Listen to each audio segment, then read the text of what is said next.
భరద్వాజ గారు, సుకుమార్ గేమ్ చేంజర్కి సంబంధించి రివ్యూ చెప్పాడని వీడియో ట్రెండ్ అవుతుంది. అవును. దాంట్లో ఇంకొక మాట, రామ్ చరణ్కి నేషనల్ అవార్డు వస్తుంది. అవును. దీనితో పాటు ఇప్పుడు గేమ్ చేంజర్ చుట్టూ ఇంకొక వివాదం నడుస్తుంది.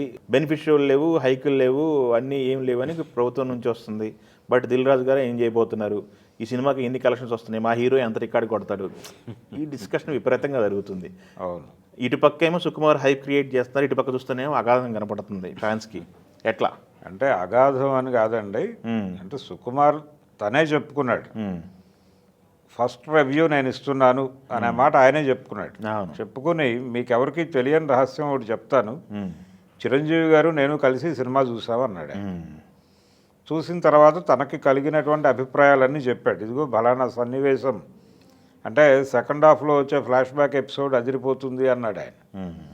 ఇలా సినిమాలో ఉన్నటువంటి కొన్ని హైలైట్స్ని కూడా వివరించాడు ఆయన. వివరించి చెప్పి ఈ సినిమాలో డెఫినెట్గా ఆయనకు జాతీయ పురస్కారం దక్కుతుంది అని నేను నమ్ముతున్నాను అని చెప్తూ రంగస్థలానికే ఎక్స్పెక్ట్ చేశాను అన్నాడు. రంగస్థలానికి ఎక్స్పెక్ట్ చేశాను, ఆ టైంలో రాలేదు, ఇప్పుడు వస్తుందని నేను నమ్ముతున్నాను అని చెప్పాడు ఆయన. ఇప్పుడు రకరకాలుగా వినిపిస్తున్న మాట్లాడినంటే ఈ స్టేట్మెంట్ నేపథ్యంలో ఇప్పుడు పుష్పకు ఆల్రెడీ జాతీయ పురస్కారం వచ్చేసింది. సో ఎవరు ఎటు నుంచి చూసినా చరిత్రలో ఆయనకు ఒక పేజీ ఏర్పడిపోయింది. ఇంకొకటి ఏంటంటే ఈ వేదిక మీద సుకుమార్ రివ్యూ చెప్పాడు, ఓకే. రామ్ చరణ్ పుష్ప సినిమా గురించి మాట్లాడాడు, పుష్ప 2 సినిమా గురించి మాట్లాడాడు ఆయన తన ప్రసంగంలో. Pushpa 2 in the perspective of సుకుమారే వెళ్ళింది రామ్ చరణ్ ఉపన్యాసం. ఎక్కడా కూడా పుష్ప 2 హీరో ప్రస్తావన చేయలేదు, చాలా వ్యూహాత్మకంగా. ఇది మీరు అన్నటువంటి రెండో ప్రశ్నకి లీడ్గా చెప్తున్నాను నేను. అంటే ఈ సినిమాకి సంబంధించినటువంటి ప్రీమియర్సు, అలాగే ఈ ప్రైస్ హైకు ఉంటాయా ఉండవా అనే దానికి సంబంధించి బెనిఫిట్ షోస్ అనే మాట రద్దు అయిపోయిందండి. ఇంకా అయిపోయినట్టే, ప్రీమియర్స్ అని మాత్రమే వాడుతున్నారు.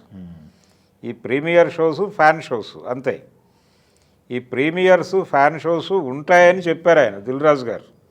ఏది అమెరికా వెళ్ళే ముందు అవును స్పష్టంగా చెప్పాడు ఆయన, డెఫినెట్గా ఉంటాయి, ప్రైస్ హైక్ కూడా ఉంటుంది అని.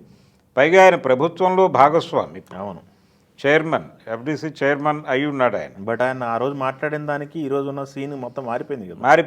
మారిపోయినప్పటికీ ఇక్కడ మీరు ఒక్కసారి కోమటిరెడ్డి వెంకటరెడ్డి గారి మాటలు కనుక వింటే స్పష్టంగా ఆయన దీనికి సంబంధించి ప్రతి సినిమాకి ఒక సమీక్ష చేస్తాము, ఆ సినిమా జాతికి ఉపయోగపడేది, అలాగే ప్రపంచానికి ఒక సందేశాన్ని ఇచ్చేది అనిపిస్తే స్పెషల్ రివ్యూ చేసి దానికి కొన్ని కన్సిడరేషన్లు ఇచ్చే అవకాశం ఉంది అని అన్నాడు ఆయన. ఓకే, అంటే ఇండస్ట్రీతో సున్నం పెట్టుకుంటున్నారు అనే ప్రచారం జరుగుతోంది బయట, వాంటెడ్గా జరుగుతోంది అని కూడా ప్రచారం జరుగుతోంది.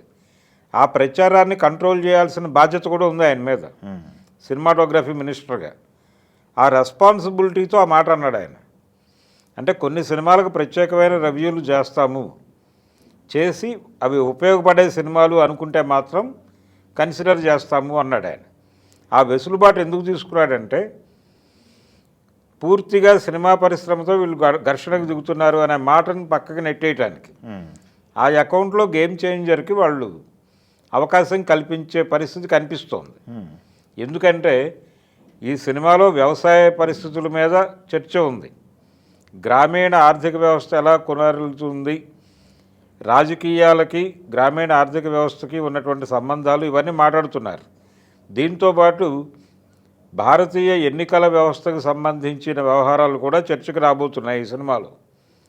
అంటే కాంటెంపరీ రాజకీయాల మీద చర్చ ఉండబోతోంది ఈ సినిమాలో, పర్టికులర్గా గేమ్ చేంజర్లో. మొదటి నుంచి ఒక స్పెక్యులేషన్ ఉంది ఆ సినిమా మీద. అదేంటంటే టిఎన్ శేషన్ జీవితానికి సంబంధించి ఆయన ఎలక్షన్ కమిషనర్గా ఉన్న రోజుల్లో ఆయన తీసుకున్న కొన్ని నిర్ణయాలని లీడ్ తీసుకొని ఈ సినిమా స్క్రిప్ట్ డిజైన్లో వాడుకున్నారు అనేది మనకి ట్రైలర్లో కూడా ఆ ధోరణి కనిపించింది. అంటే గేమ్ చేంజర్ అనే టైటిల్ పెట్టడంలోనే అది కనిపించింది. నిజానికి ఈ సినిమాకి మొదట అనుకున్న టైటిల్ సర్కారోడు. ఆ ఆ సర్కారోడు నుంచి గేమ్ చేంజర్గా మారింది ఇది. ఈ మారటము అలాగే గ్రామీణ నేపథ్యము ఇదంతా కలిపి ఈ సినిమా ఒక సందేశాత్మక చిత్రంగా, అంటే పబ్లిక్కి ఏదో మేరకు ఉపయోగం ఉంటుంది ఈ సినిమా నుంచి అనే అభిప్రాయం కలిగితే వాళ్ళు కన్సిడరేషన్ ఇవ్వచ్చు ఆయన చెప్పిన మాటల ప్రకారమే. సో ఆ ఏరియాలో గేమ్ చేంజర్కి అవకాశం ఉందంటారు. అవకాశం ఉంది. దిల్ రాజు గారు అమెరికా వెళ్ళడానికి ముందు చెప్పిన మాట మీద అవకాశం ఉంది. అంటే ఆ మాటలు నిజమయ్యే అవకాశాలు ఉన్నాయి ఓకే బలంగా. అయితే మిగిలిన 2 సినిమాలు కూడా ఆయన భారమే. మిగిలిన ఒక సినిమా ఆయనే స్ట్రైట్ ప్రొడ్యూసర్, అవును, సంక్రాంతి. దాంతోపాటు డాకు మహారాజ్, దానికి సంబంధించి కూడా ఆయనే డిస్ట్రిబ్యూటర్ నైజాం ఏరియాకి. ఇప్పుడు ఆయన భుజాల మీదే భారం వేసి నాగవంశీ గారు ఉన్నారు. ఆయన ఓపెన్గా చెప్పాడు, మాకు ప్రీమియర్స్ ఇవి లేకపోతే వర్కౌట్ అవ్వదు, అలాగే ప్రైస్ హైక్ కూడా కావాలి అని. నిజానికి పుష్ప రికార్డులు క్రియేట్ చేసింది. దాదాపుగా 18 వరకు వెళ్ళే పరిస్థితి కనిపిస్తోంది. 16 దాటింది, 18 వరకు వెళ్తుంది అని అనుకుంటున్నారు.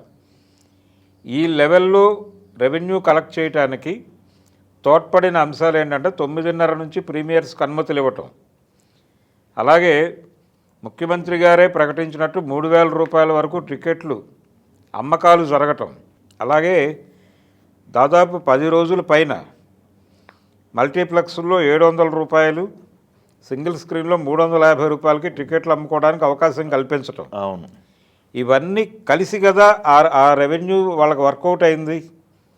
ఇవేవీ లేకుండా ఆ రికార్డును కొట్టడం సాధ్యమయ్యే పని కాదు. అవును, కాబట్టి ఎట్టి పరిస్థితుల్లోనూ ఇప్పుడు గేమ్ చేంజర్కి పుష్ప 2కి అనివార్యంగా ఒక పోటీ ఉంటుంది. అభిమానులు కూడా అదే యాంగిల్లో చూస్తారు విషయాన్ని. చూసినప్పుడు ఇది ఎలా ఉంటుందంటే ఒక సమర్థుడైనటువంటి వాడికి కుంటివాడికి మధ్య పోటీ పెట్టినట్టు తయారవుతుంది సన్నివేశం. అందుకని పరిస్థితి అలా కల్పించకూడదు. అందుకని ప్రభుత్వం ఖచ్చితంగా కన్సిడర్ చేస్తుంది ఈ విషయానికి సంబంధించి. ఓకే, నెమ్మదిగా ఈ వివాదం ముగిసిపోయిన తర్వాత ఇవన్నీ ప్రభుత్వం నుంచి నెమ్మదిగా పక్కకు వెళ్ళిపోతాయి. ఇవి ప్రస్తుతం మేఘాలుగానే చూద్దాం. ఓకే, మేఘాలు అలముకుని ఉన్నాయి. ఈ మేఘాలని పక్కకు పంపించడానికి రకరకాల ప్రయత్నాలు జరుగుతున్నాయి.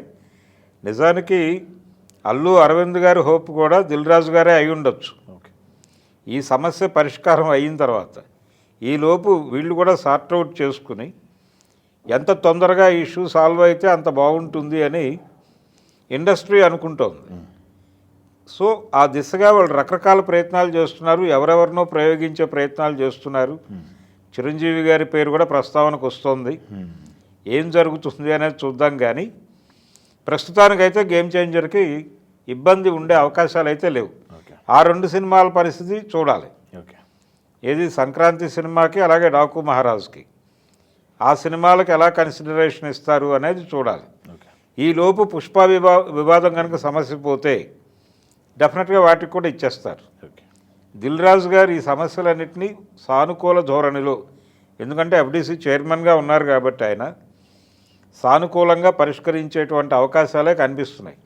ఢిల్లీ దాకా వెళ్ళి హడావిడి చేయక్కర్లేదు, ఇక్కడే సాల్వ్ చేయొచ్చు అది.